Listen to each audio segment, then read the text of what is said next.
آپ صورتیں دیکھ رہے ہیں. آپ کو نیو یارک میں بیٹھا ہوا خطاب کرے، آپ پوری دنیا کے اندر جہاں چاہیں وہ آل ورلڈ اینٹینا آپ کے پاس صرف ہونا چاہیے. باقی ہے کہ آپ دنیا کے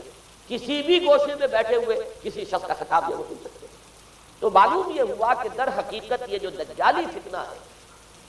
یہ جس کے اوصاف جو بیان کیے گئے، ابھی میں اس کو لفظ فتنہ سے تعبیر نہیں کر رہا، اسے جس چیز نے فتنہ بنایا وہ ابھی میں آپ سے عرض کروں گا.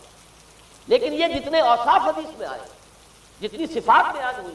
جو قواعد وہاں سامنے آ رہے ہیں، ان سب کا حاصل تو ایک لفظ میں یہ ہے کہ سائنٹیفک ڈیولپمنٹ اور ٹیکنالوجیکل ڈیولپمنٹ وہ اس درجے کی ہو جائے گی کہ قواعد طبیعہ پر، فورسز آف دی نیچر پر انسان کو تصرف اور تسلط حاصل ہو جائے گا اور وہ انہیں استعمال کرے گا، اور اس طریقے سے اس کے اندر وہ ساری کی ساری کیفیات جیسے کہ آج ہم دیکھ رہے ہیں اپنی نگاہوں کے سامنے وہ پیدا ہو جائے. اب سوال یہ ہے کہ اس شے کو فتنہ کس چیز نے بتایا، یہ بات سمجھ لیجیے. جہاں تک سائنسی ترقی کا تعلق ہے، تکنیکی ترقی کا تعلق ہے، یہ چیزیں فی الاصل فتنہ نہیں ہے. یہ تو وہ علامہ آدم الاسماء کلھا کا ظہور ہے. اللہ تعالیٰ نے ازل میں حضرت آدم علیہ السلام کو جو صلاحیت عطا فرما دی تھی، یہ ایکسفولیشن ہے اس کا ظہور ہے. جیسے کہ آم کی گٹھلی میں آم کا درخت ہے، لیکن ظاہر بات ہے کہ اس کو درخت بننے میں وقت لگتا ہے. پہلے وہ 2 پتے نکلتے ہیں، پھر وہ بڑھتا ہے معاملہ، کئی سال میں جا کر وہ درخت جو ہے وہ جوان ہوگا، وہ پھل دے گا. اسی طریقے سے یوں سمجھیے کہ بالقوہ وہ علم حضرت آدم علیہ السلام کو دے دیا گیا، یعنی وہ صلاحیتیں ودیت کر دی گئی، وہ فیکلٹیز، سمع اور بصر اور فؤاد، دیکھو سنو نتیجہ نکالو اور آگے بڑھو. آپ نے چیز دیکھی، ایک سنی، نتیجہ نکالا، اس کو نوٹ کیا، آگے بڑھے، پھر کوئی چیز دیکھی، پھر کوئی سنی، اپنے سابق جو نتیجہ آپ نے نکال کر محفوظ کیا تھا اپنی میموری میں، اس کے ساتھ اس کو ٹیلی کیا، کوئی اور نتیجہ نکل آیا اور آگے بڑھے. تو یہ تو سٹیپ بائی سٹیپ، قدم بہ قدم انسانی علم آگے بڑھ رہا ہے. یہ ہرگز فتنہ نہ ہوتا، میرے الفاظ پر توجہ کیجیے، اگر اس کے ساتھ متوازن طور پر ایمان اور روحانیت کا ارتقا بھی ہوتا رہا. اگر اس کے ساتھ اللہ کی معرفت، اللہ کی محبت، آخرت کا ایمان، منزل انسان کی جو ہے وہ آخرت ہے، دنیا نہیں ہے، اگر یہ چیزیں ساتھ کے ساتھ ہوتی تو یہ ہرگز فتنہ نہیں. فتنہ در حقیقت اسے جس نے بنایا ہے وہ یہ ہے کہ کچھ ایسے اسباب ہوئے ہیں، اور وہ اسباب آج مجھے بیان کرنے کہ در حقیقت موجودہ عیسائیت اس کا سب سے بڑا سبب ہے. اس کے نتیجے میں بہت بڑا گیپ ہے، اپالنگ گیپ ہے، بڑا مہیب خلا ہے، بڑی وسیع خلیج ہے جو حائل ہو چکی ہے کہ ایمان اور روحانیت ختم ہوتے چلے گئے اور یہ ٹیکنیکل اور سائنٹیفک ڈیولپمنٹ بڑھتی چلی گئی. ان دونوں کے درمیان جو مہیب خلا پیدا ہوا ہے اس نے اسے فتنہ بنا دیا ہے، اور عظیم ترین فتنہ بنا دیا. ورنہ اگر اس کے ساتھ ہی اللہ پر ایمان، آخرت پر ایمان اور انسان کے اندر ایمانی کیفیات، اس کی روحانی کیفیات اگر یہ بھی برقرار رہتی، بلکہ اس کے ساتھ متوازن طور پر ان کو ترقی کرنا چاہیے، تو یہ ہرگز فتنہ نہیں ہے. تو پہلی بات یہ سمجھ لیجیے کہ اگرچہ دجالی فتنے کے جو صفات، اس کے اوصاف، اس کی علامات، اس کے مظاہر جو بھی حدیث کے ذریعے سے ہمیں معلوم ہے، جس کا میں نے ابھی آپ کے سامنے تذکرہ کیا، وہ سب در حقیقت تعبیر ہے اس دور کا جو محاورہ ہے، اس دور کی جو زبان ہے، اس دور میں جن الفاظ سے گفتگو کی جا سکتی تھی، اس دور کے ایڈیم میں آج کی جو سائنٹیفک اور ٹیکنالوجیکل ترقی ہے گویا کہ اس کی تعبیر کی گئی ہے کہ وہ دجالی فتنہ ہوگا. لیکن اس شے کو فتنہ بنانے والی شے در حقیقت یہ ہے کہ ایک بہت بڑی خلیج حائل ہو چکی ہے ایمان اور روحانیت اور دوسری طرف سائنٹیفک اور ٹیکنالوجیکل ڈیولپمنٹ میں. ان دونوں کے درمیان اتنا بود اور فصل پیدا ہو گیا ہے کہ جس کی وجہ سے اس نے فتنے کی شکل اختیار کی. اس کا سبب کیا ہے، آج ہمیں اس پر غور کرنا ہے. دیکھیے حضرت مسیح علیہ السلام کا دین، اور جیسا کہ میں نے عرض کیا ہے سورہ کہف کے پہلے رکوع میں تذکرہ انہی کا ہو رہا ہے، وَيُنذِرَ الَّذِينَ قَالُوا اتَّخَذَ اللَّهُ وَلَدًا مَا لَهُم بِهِ مِنْ عِلْمٍ وَلَا لِآبَائِهِمْ كَبُرَتْ كَلِمَةً تَخْرُجُ مِنْ أَفْوَاهِهِمْ يَقُولُونَ إِلَّا كَذِبًا فَلَعَلَّكَ بَاخِعٌ نَفْسَكَ عَلَىٰ آثَارِهِمْ إِن لَّمْ يُؤْمِنُوا بِهَٰذَا الْحَدِيثِ أَسَفًا. ان آیات کا پہلے ترجمہ آپ سن لیجئے. جو پہلی آیات ہے اس کا ترجمہ ہم کر چکے. کل حمد اس اللہ کے لیے ہے جس نے اپنے بندے پر کتاب نازل فرمائی اور اس میں کوئی کجی نہ رکھی، جو بالکل سیدھی ہے اور خبردار کرتی ہے ایک ایسی بڑی عظیم اور مہیب جنگ سے کہ جو خاص اللہ کی طرف سے ہوگی، اور بشارت دیتی ہے مومنین کو جو نیک عمل کریں کہ ان کے لیے بہت بڑا اور بہت عمدہ اجر ہے. ماکثین فیہ ابدا، وہ اس میں رہیں گے ہمیشہ ہمیشہ. وَيُنذِرَ الَّذِينَ قَالُوا اتَّخَذَ اللَّهُ وَلَدًا، اب دوہرا کر بات آئی، اور تاکہ خبردار کر دے ان کو جنہوں نے یہ کہا کہ اللہ نے کسی کو اپنا بیٹا بنایا. مَا لَهُم بِهِ مِنْ عِلْمٍ، نہیں ہے ان کے پاس اس کے بارے میں کوئی علم،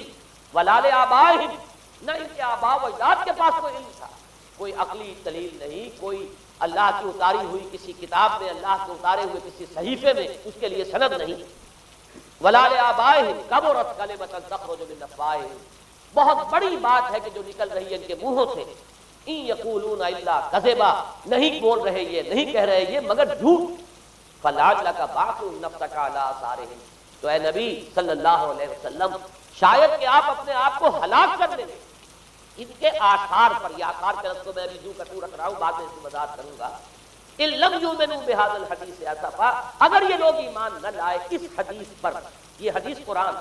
اس پر اگر یہ ایمان نہ لائے، جیسے کہ وہاں فرمایا گیا تھا اگر رحمت خداوندی میں داخل ہونا ہے اے بنی اسرائیل تو یہ شاہدرہ ہے رحمت خداوندی کا قرآن حکیم، آؤ اور داخل ہو جاؤ۔ یہاں پر ان عیسائیوں کو متنبہ کیا جا رہا ہے اگر وہ اس حدیث پر، یہ حدیث اللہ، اللہ کی کتاب، احسن الحدیث کتاب متشابہہ فبأی حدیث بعدہ یؤمنون، اگر اس اللہ کی حدیث پر، اللہ کی کتاب پر یہ ایمان نہ لائے تو جو ان کے آثار ہوں گے، جو نتائج نکلیں گے ان پر اے نبی شاید کہ آپ اپنے آپ کو صدمے اور رنج اور غم سے ہلاک کریں۔ یہ ہے در حقیقت وہ آیات کے جن میں تذکرہ ہو رہا ہے عیسائیت کا، لیکن عیسائیت سے مراد کیا ہے اسے سمجھیے۔ حضرت مسیح علیہ السلام کا دین تو بعین ہی وہی دین تھا جو دین آدم سے لے کر محمد تک صلی اللہ علیہ وسلم وعلیہ الصلوۃ والسلام جتنے انبیاء آئے ہیں ان کے دین میں کوئی فرق نہیں، دین توحید وہی ایمان،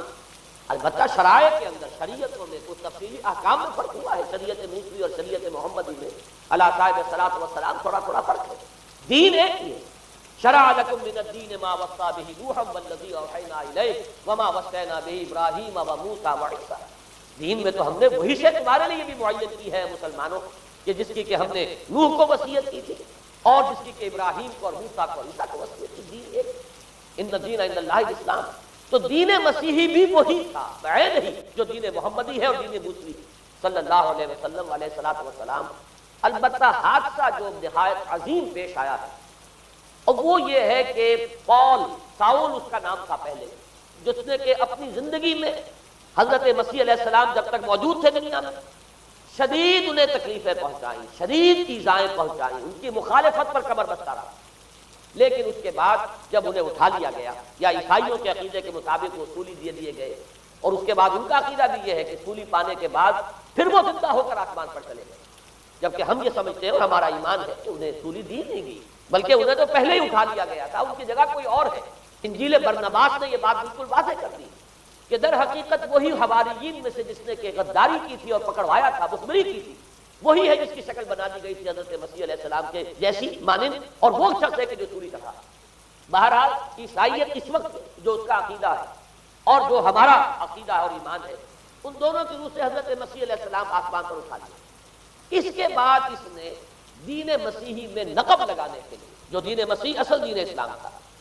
اس کو کرپٹ کرنے کے لیے، ڈسرپٹ کرنے کے لیے، اس میں نقب لگانے کے لیے اس نے اپنے ایک مکاشفے کا ذکر کیا کہ میں آ رہا تھا سفر میں کہ مجھے حضرت مسیح نظر آئے ہیں آسمانوں میں، اور انہوں نے مجھے کہا ہے کہ اے ساؤل تو مجھے کیوں ستاتا ہے اور تو اب فلاں جگہ جا اور میرے نام سے نبوت کر۔ اس کے بعد اس نے لبادہ اوڑھا عیسائیت کا، اور اس نے آ کر جس طرح عبداللہ ابن سبا نے محمد الرسول اللہ صلی اللہ علیہ وسلم کے دین میں نقب لگائی، اسی طریقے سے اس شخص نے دین مسیحی میں نقب لگائی۔ فرق یہ ہے کہ دین محمدی صلی اللہ علیہ وسلم، کیونکہ یہ آخری دین تھا، اب کوئی اور رسول آنے والا نہیں، اللہ تعالیٰ کی طرف سے اس دین کو، اس شریعت کو ایک پروٹیکشن حاصل ہے، لہذا ایک جزء کی حد تک گمراہی جو ہے پھیل سکی، کل پر محیط نہیں تھی۔ لیکن بدقسمتی سے دین مسیحی کے بارے میں یہ ہوا کہ کچھ عرصے تک تو کشمکش رہی ہے، اصل دین مسیحی پر بھی جو کاربند لوگ تھے اور جو اس کے اوپر مستقیم رہے وہ قائم کچھ عرصے تک رہے ہیں، لیکن ہوتے ہوتے تقریباً اس دور تک آ کر جب کہ حضور کی بعثت ہوئی ہے، اصل دین مسیحی کے ماننے والے تقریباً ختم ہو چکے تھے، شاذ لوگ رہ گئے، اور ان میں بھی یہ جرت نہیں تھی کہ اپنے اصل دین کا وہ اظہار کر سکے، بلکہ ہوتے ہوتے ان 600 سالوں کے اندر یہ ہوا کہ وہی پالزم جو ہے در حقیقت اس نے ہی مسیحیت کی شکل اختیار کر۔ یہ پالزم جو ہے یہ ہے در حقیقت، یوں سمجھیے کہ ادیان عالم کی تاریخ میں سب سے زیادہ گمراہ کن مذہب، جس کا رد عمل پیدا ہوا ہے یورپ میں، جس نے کہ اس دجالی فتنے کی شکل اختیار کی ہے۔ میں یہ چاہتا ہوں کہ اس کے ضمن میں چند باتیں آج آپ کے سامنے رکھیں۔ پول نے جو دین مسیحی میں یا دین اسلام میں جو صحیح دین ہے اللہ کا، اس میں 3 تبدیلیاں بنیادی کی۔ سب سے پہلا تو وہی جو قرآن کہہ رہا ہے الذین قالوا اتخذ اللہ ولدا، مسیح کو، حضرت مسیح علی نبینا علیہ الصلوۃ والسلام، انہیں خدا کا بیٹا قرار دیا گیا۔ اور اس میں بھی نوٹ کیجئے بیٹے کے لیے عربی زبان میں 2 لفظ ہیں، ابن اور ولد۔ ابن کا لفظ دو معنیین ہے، 2 معنی ہیں۔ ابن بیٹے کو بھی کہتے ہیں، اور ابن کا کوئی معنوی تعلق بھی ہو سکتا ہے، صرف بیٹا نہیں۔ ابن السبیل مسافر کو کہتے ہیں، راستے کا بیٹا، یعنی چونکہ راستے کے ساتھ اس کا ایک تعلق ہے، راستہ چل رہا ہے، وہ تو ابن السبیل ہے۔ ابن الوقت، وقت کا بیٹا، وہ وقت کا بیٹا اس معنی میں نہیں ہے، بلکہ یہ ہے کہ جو ہر وقت جو ہے حالات کے مطابق گرگٹ کی طرح اپنا رنگ بدلتا چلا جائے، چلو تم ادھر کو ہوا ہو جدھر کی، وہ ابن الوقت ہے۔ تو ابن الوقت اسی طریقے سے جو میں نے دوسری مثال دی ہے، ان کو اگر آپ سامنے رکھیں گے تو معلوم یہ ہوا